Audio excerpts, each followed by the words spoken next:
Do you really know what the Doomsday Clock is? Do you think it's just a warning? Or do you think it's safe? What if it's been counting something far closer than anyone realizes? If you're listening to this, it means the clearance failed, or the safeguards did. Either way, the clock has probably already moved. They told the public the Doomsday Clock was only a symbol, a metaphor created by scientists to explain how close humanity is to destroying itself. Nuclear war, climate collapse, artificial intelligence, pandemics.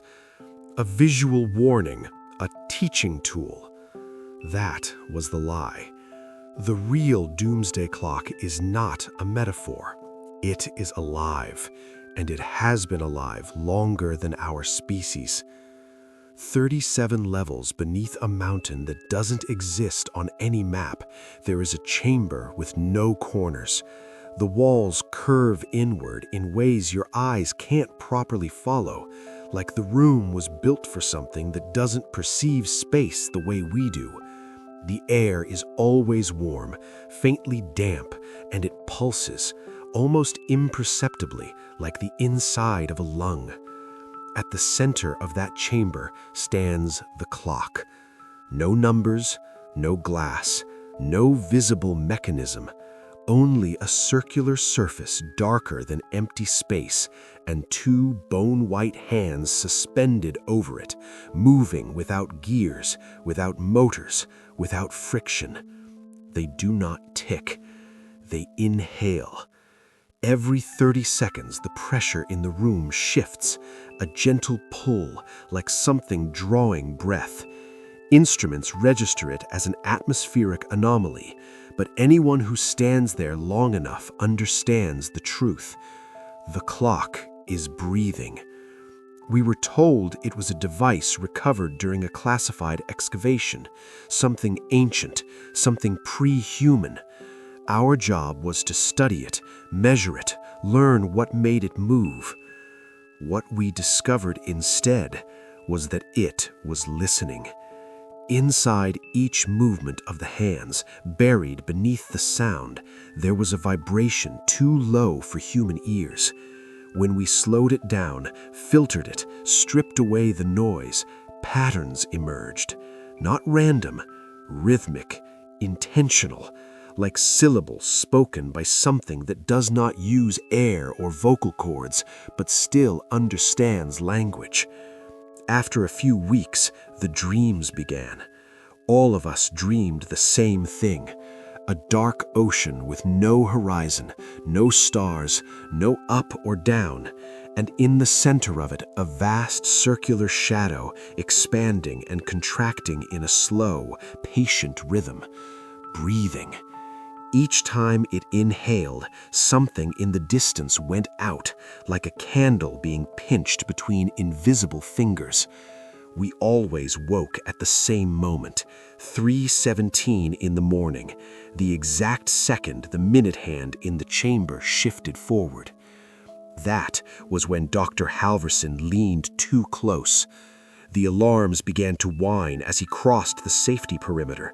The air dropped, our ears started to ring, the lights dimmed as if power itself were being drawn inward.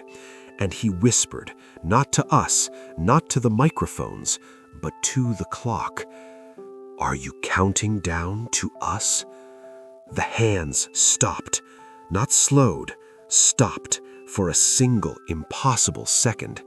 Every system in the facility reset at once, not shut down, reset, as if reality itself had been rebooted. Every screen, every monitor, every diagnostic display showed the same sentence: "You are not what the countdown is for." Halverson understood before anyone else did. The clock was not predicting the end of humanity. It was measuring the moment something else would be able to begin. After that, it started moving faster. Not fast enough for the public to notice, not fast enough to cause panic in the news, but fast enough for those of us underground to feel the change in our bones. The breathing deepened, the pauses between movements shortened, the room felt crowded. Sometimes, when the lights were low and the mountain above us groaned with shifting stone, another rhythm could be heard beneath the clock's slow inhale and exhale. A heartbeat, vast, distant, patient, as if the clock were only a small dial mounted on the chest of something so enormous it could not fully exist in our world yet. That was when we realized the truth.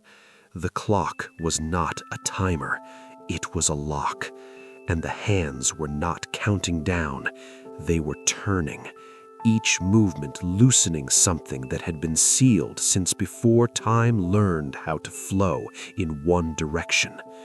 3 hours ago, the minute hand jumped again. No war, no asteroid, no global catastrophe, just a correction, as if the clock had realized it was falling behind schedule. And when it moved, the whispering began, not in the chamber, in the walls, in the wiring, in the teeth and skulls of everyone still alive down there. One word carried on a breath that did not belong to this world. Soon. If this recording has reached you, then the clock has already become aware of this timeline. And when it becomes aware, it always checks to see who is listening. Because the last thing it counts is witnesses. After the minute hand jumped, they sealed the chamber. Not to protect the clock from us, to protect us from whatever was starting to leak out of it. Access was reduced to skeleton crews. No one was allowed inside for more than 7 minutes at a time, not because of radiation or heat or pressure, but because of what prolonged exposure did to the mind. The first symptom was the sound, not the breathing, not the movement of the hands. A third noise, a faint, irregular tapping, as if something on the other side of the black surface was trying to knock its way through. At first, only the night shift heard it, when the building was quiet, when the ventilation slowed, when the human noise faded enough for the world beneath the world to become audible. Tap, pause, tap, tap, always in patterns of 3. Those who heard it longest began to speak in their sleep, not words, coordinates, latitude, longitude, altitude, always pointing to places where something terrible had once happened and where something worse was about to happen again. Then the radio started misbehaving. Emergency frequencies, weather bands, even dead channels that hadn't carried a signal in decades would suddenly come alive with static shaped into rhythm. Buried inside it was the same pattern we had found in the clock's sub-frequencies, only now it was stronger, clearer, as if the thing behind the hands had learned how to use our machines. Operators reported hearing their own names whispered between bursts of noise, not spoken aloud, but directly inside the skull, the way a memory speaks. One technician tore off his headset and began sobbing. He said the voice had told him the exact moment his mother would die. 3 minutes later, the call came in. The facility psychiatrist said we were experiencing mass suggestion, stress-induced hallucination, pattern-seeking behavior in an anxious environment.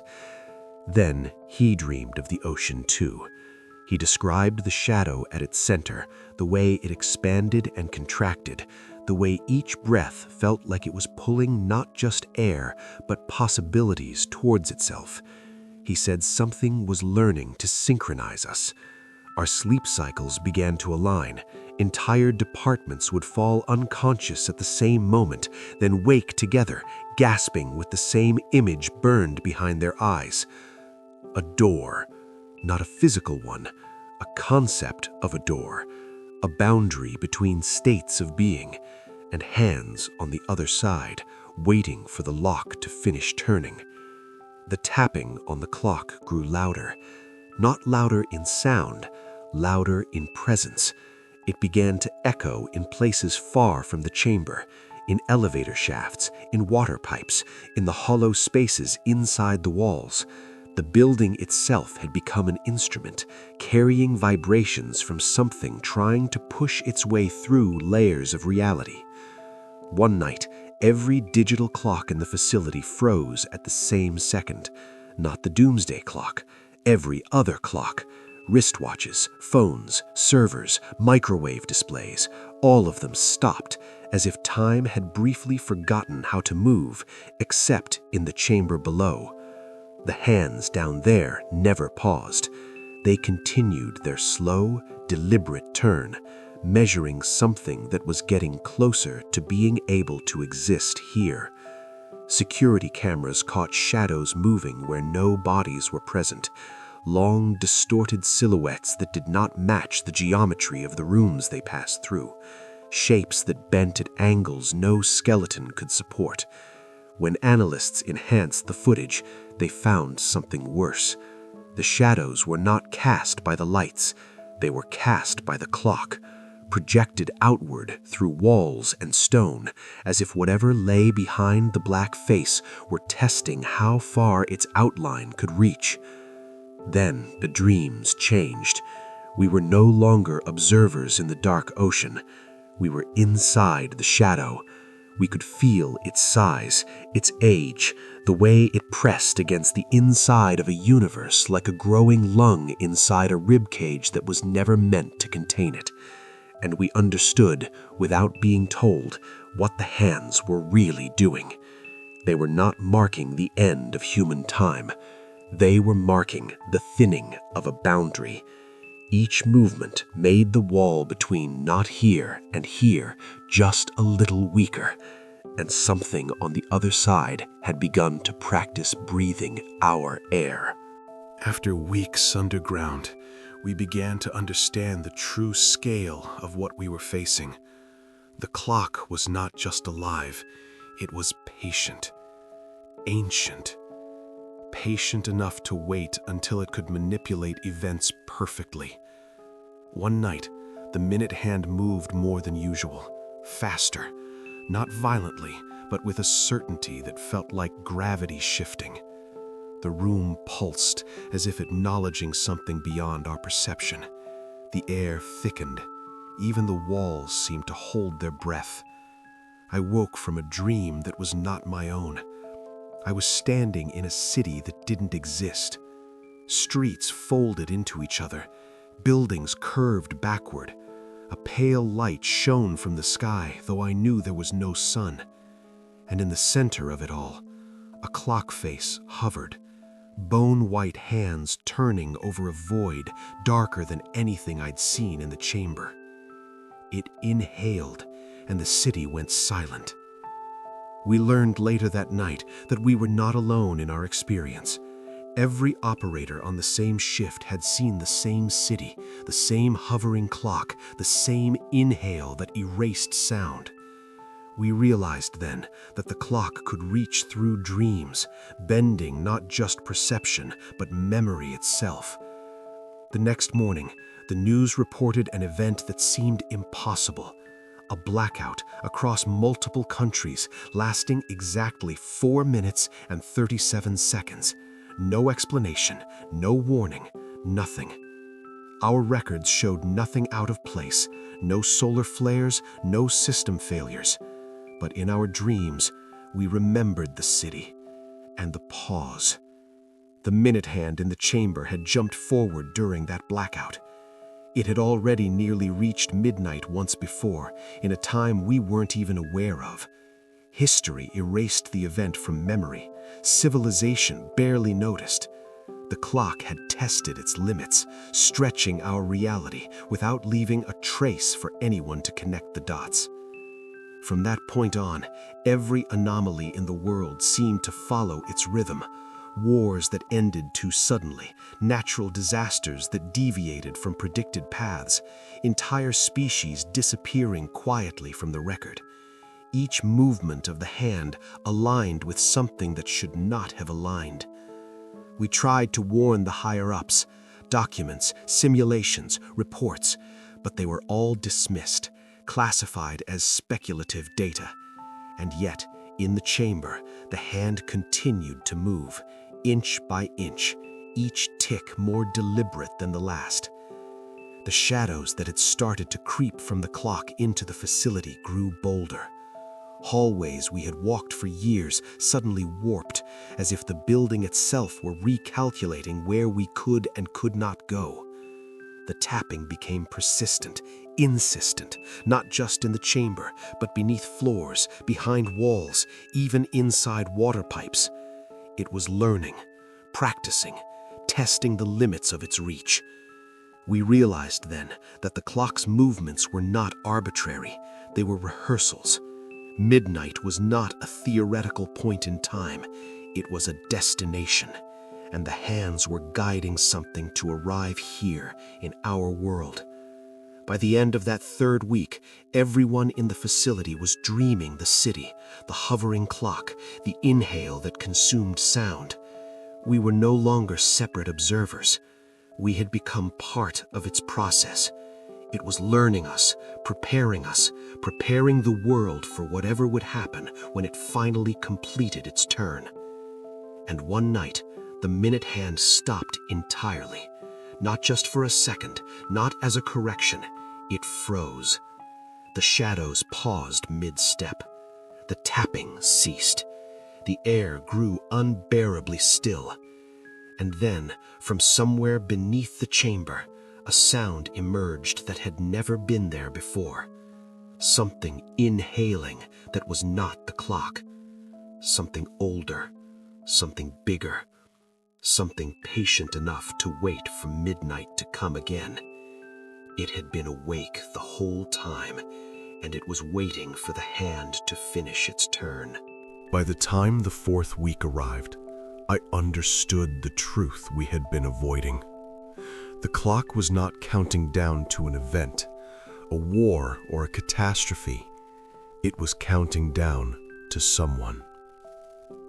At first, we thought it might be a world leader, a scientist, a single high-value target. But the hands never aligned with public figures. The incidents, the dreams, the anomalies, they always seemed to follow the same invisible thread, a path that led toward me. I tried to ignore it. I told myself it was paranoia, a side effect of the isolation, the constant exposure to impossible anomalies, the whispering that had begun to fill every corner of my mind. But the evidence was inescapable. Every shift pattern, every blackout, every shared dream, every shadow that stretched through the facility, it converged on me. The clock's hands accelerated subtly whenever I entered the chamber. The tapping beneath the surface of the black face would intensify when I focused on the hands. I began hearing my own name, whispered in the subsonic librations, stitched into the rhythm of the inhale, a sound that belonged both inside and outside my skull. Other scientists noticed, not outwardly, of course, no one admitted it, but in the cafeteria, in the hallways, eyes would flick toward me, unspoken fear reflected in their glances. And I understood then. The clock had begun recruiting the world to watch, not for my protection, but as part of its preparation. I began to dream differently. The ocean was no longer an empty void. In its center floated the clock, hands turning, and a figure, my figure, standing on the edge of the shadow, unable to move.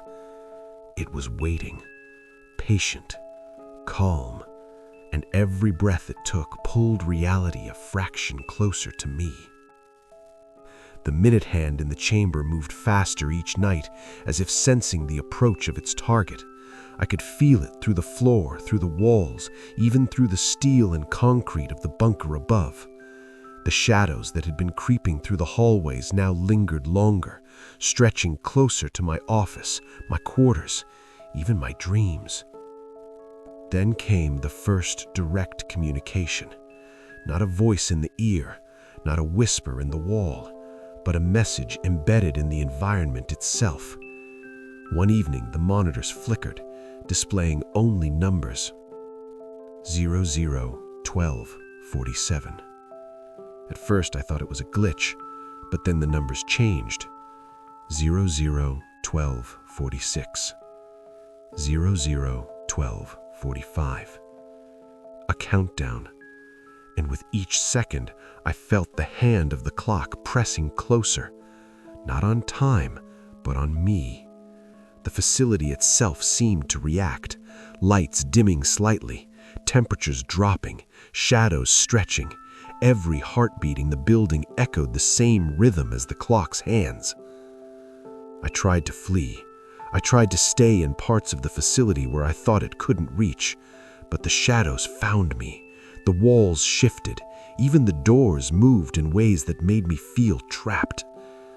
And every time I glanced at the clock from the observation window, the hands seemed to align with my own pulse, mirroring me, anticipating me, counting down to the moment when the clock would finally touch me. I began to realize the purpose of the dreams, the whispers, the shadows, the blackened chamber. The clock was preparing me, conditioning me, teaching me how to exist simultaneously in this world and the one it was drawing closer to ours. And then I understood the ultimate horror. The clock had already begun the process of arrival. Midnight was not an abstract time. Midnight was me. The hand moved again. The tapping intensified, the shadows lengthened, and somewhere behind the black face, in the heartbeat beneath the inhale, I felt a presence, patient, colossal, and inevitable. It was not waiting for humanity. It was waiting for me. I am the countdown, and the clock knows it. The hand stopped. Not for a second, not for a correction. Stopped completely. The inhale ceased. The air grew still in the chamber, yet heavier, pressing down on me as if gravity had forgotten its proper direction. I realized, too late, that the clock had been patient all along. Every jump, every tap, every shadow, every dream, it had been measuring me, preparing me, testing the limits of what it could bring through. And now, it had decided. The shadows in the hallways no longer belonged to walls. They belonged to me. They moved with my steps, mirrored my thoughts. Sometimes they preceded me, stretching ahead into spaces I had not yet entered, showing me glimpses of myself standing somewhere I could not reach, waiting. I tried to run, but the hallways no longer obeyed the laws of space. Corners stretched into impossible angles. Doors led back to the chamber no matter where I went. The facility had become a maze shaped by the clock's intent. Then I saw it. Through the observation window, the black face of the clock cracked. Not like glass, but like reality itself tearing. From the fracture, a vast darkness pulsed, breathing. It was larger than the chamber, larger than the mountain, larger than the earth itself. The shadows on the floor converged, stretching upward into that darkness, and I understood that the clock was no longer just a device. It was the hinge between worlds. I could feel it reaching into me, probing, testing, pulling. My body was still in the facility, but my mind was no longer entirely my own. I saw through its eyes now, glimpsing cities I had never visited, oceans I had never sailed, skies I had never seen. I was both observer and participant, a witness to impossibilities.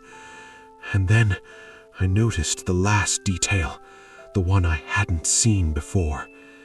Every clock in the facility, every device, every heartbeat, every shadow, every line of thought, it all synchronized to the same rhythm as the minute hand. And now that hand had stopped, frozen at a single second before midnight. I understood the truth. Midnight was not the end of the world. Midnight was not death. Midnight was the point where the clock no longer needed to count. It had arrived, and the arrival was me. The chamber floor gave way, not literally, but perceptually. My vision fractured into 1,000 overlapping angles. I felt my consciousness expanding outward, but not freely, pulled, bent, reshaped, forced to acknowledge that my body, my mind, my life was now part of something much older than time, something that had always been waiting. The last thing I remember is a whisper, carried in a sound too low to hear, too vast to comprehend. Thank you for waiting. And then the hand moved again. I blinked, and the world I knew had vanished. I do not know where I am. I do not know if this is the facility, the mountain, or the earth. I can see the clock everywhere, in every shadow, in every corner of perception. It is patient, it is vast, and it is aware. If you are listening to this recording, it is too late for me. But the hand will stop again for you. The hand stopped. Not for a second, not for a correction. Stopped completely. The inhale ceased.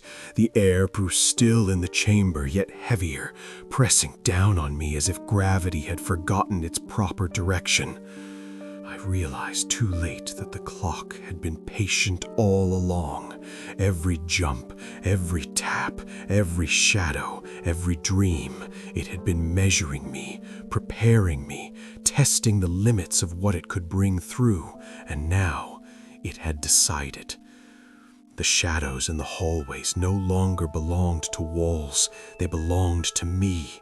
They moved with my steps, mirrored my thoughts. Sometimes they preceded me, stretching ahead into spaces I had not yet entered, showing me glimpses of myself standing somewhere I could not reach, waiting. I tried to run, but the hallways no longer obeyed the laws of space. Corners stretched into impossible angles. Doors led back to the chamber no matter where I went. The facility had become a maze shaped by the clock's intent. Then I saw it. Through the observation window, the black face of the clock cracked, not like glass, but like reality itself tearing. From the fracture, a vast darkness pulsed, breathing. It was larger than the chamber, larger than the mountain, larger than the earth itself. The shadows on the floor converged upward into that darkness, and I understood that the clock was no longer just a device. It was the hinge between worlds. I could feel it reaching into me, probing, testing, pulling. My body was still in the facility, but my mind was no longer entirely my own.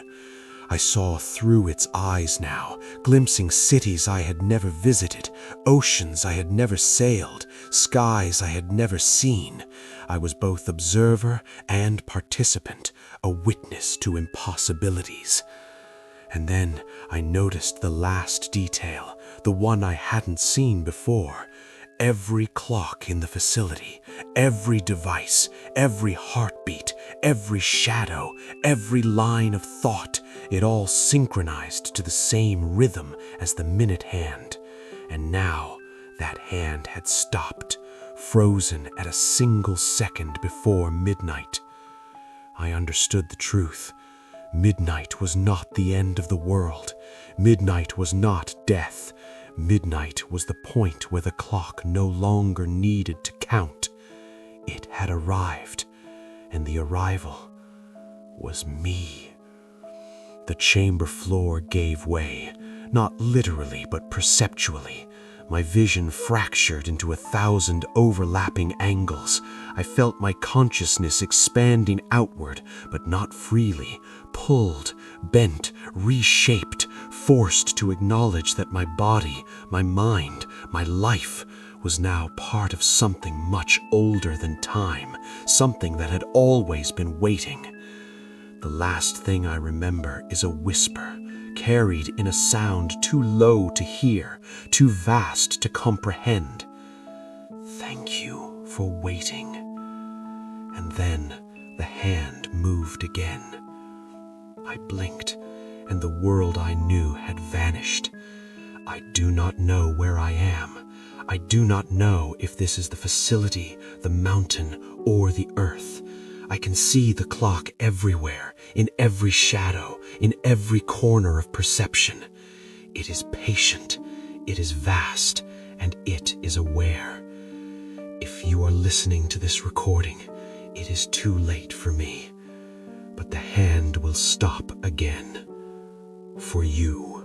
If you are still listening, thank you. Thank you for letting the darkness follow you this far. Thank you for witnessing what should never be counted.